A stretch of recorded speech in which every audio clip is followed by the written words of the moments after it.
All right, from $40,000 to $400,000 in sales on Amazon. Now, I've done a bunch of different projects and sales numbers in between those total amounts in between this time frame that I'm talking about. But the topic of today's video is specifically my first product and my newest product. In between those two products has been a 6-year gap, and I thought it would be interesting to go over what my mindset was then as a complete beginner, what it's evolved into now, and why what I have going on now is so much more successful than what I had going on then. In the last 12 months, I've done $405,000 in sales of one made in the U.S. product. Thankfully, I've been doing this YouTube thing for long enough that I actually have the documentation. And when I did this, might even play a little clip now of me when I was, just a teenager talking about this as I was beginning. So check that out now. Let's just go to a screenshot of how much I made in sales. So this is year to date. When I finished doing this product, I was at $36,000 in ordered product sales. Right now I'm at $44,000. And we'll get to how that went up after. So we launched the mobile game controller. I'm no longer selling this. This was my first product. So now you guys know what my first product was. So yeah, there's babyface me and talking about my sales. Now there are a couple of main differences here, and I'm just going to start in chronological order. So that product, as you might have seen on screen, was a mobile game controller. It was the typical Alibaba product where I found a market that had consistent sales back in 2018. I went to Alibaba.com and I tried to source that product. I succeeded. I changed nothing about the product. I changed nothing about the packaging. The only thing I did at that time was I bundled it. So I took the triggers and the analog stick and the handheld controller part, put it all into one offer, and I was one of the first people to do that. It was kind of common sense. There was nothing really ingenuitive there. There's no value add there that I was going to be able to hold on to. It was just typical private label where I have the same product as everyone else, new listing, bundle, here you go. I edited the photos myself. I still remember I got that product for $4.40 landed, so I was including shipping. I was air shipping the product because it was small and light, and I was selling the product for $24.99. I had 65% net margins, and yeah, the margins were killer, product was killer, fees were really low. The problem was, and why I stopped selling that product eventually, and why it only became $40,000 in sales and not $100,000 in sales plus, was it was a race to the bottom. So because of the fact that I had nothing truly unique, I had no brand behind this thing, I had no value add that was proprietary, I had no story, it's just another listing. People were really attached to the price.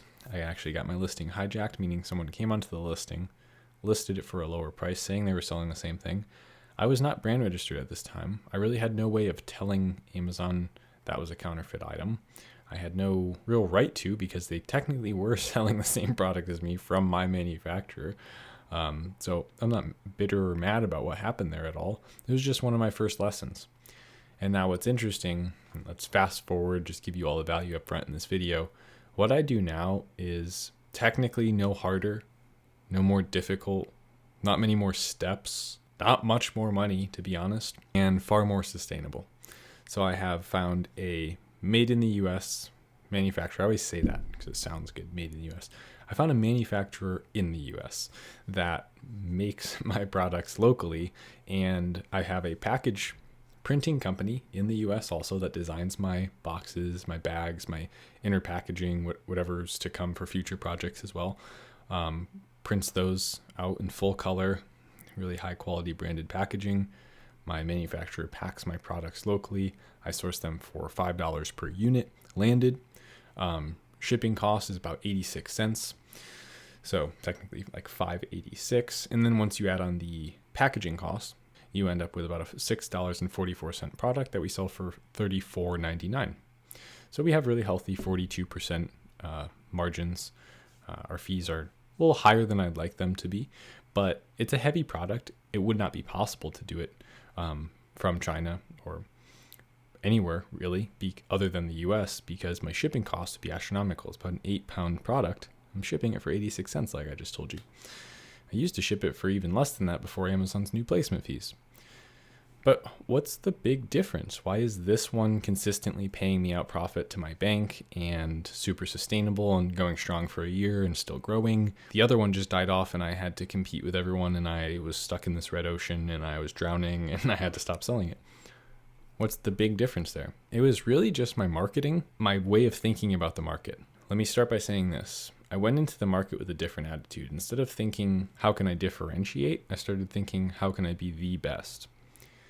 And so differentiate, I can stop at my competitors and I can use them as reference points. And I can say, well, this competitor has this number of units in their pack, this size, and they're all black.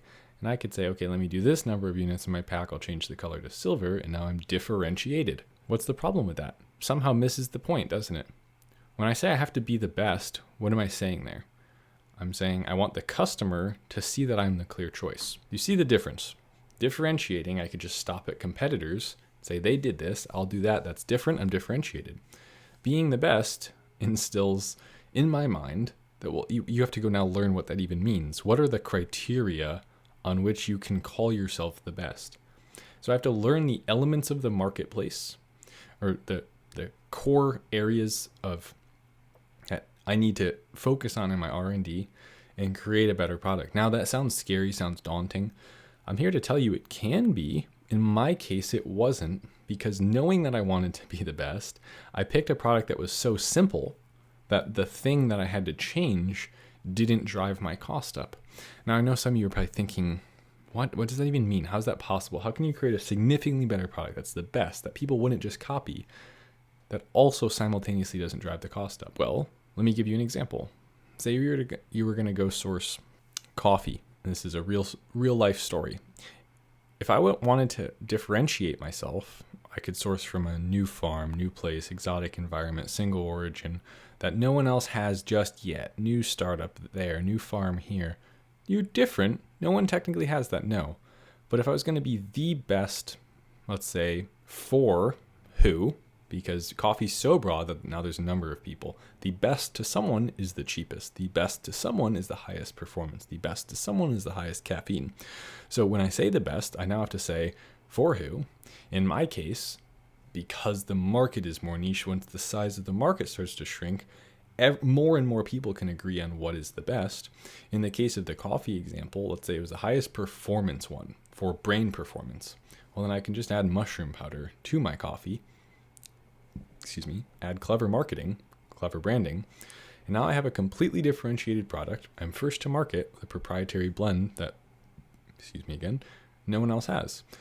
Did adding mushroom powder to my coffee significantly drive up my costs? No, it didn't.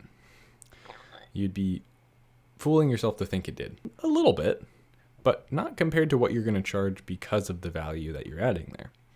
It actually probably, you're going to be making more money for how much you can charge for that coffee. That's just one example, okay, where what I'm adding doesn't have to drive costs through the roof, and yet it drives value way up for a specific target customer.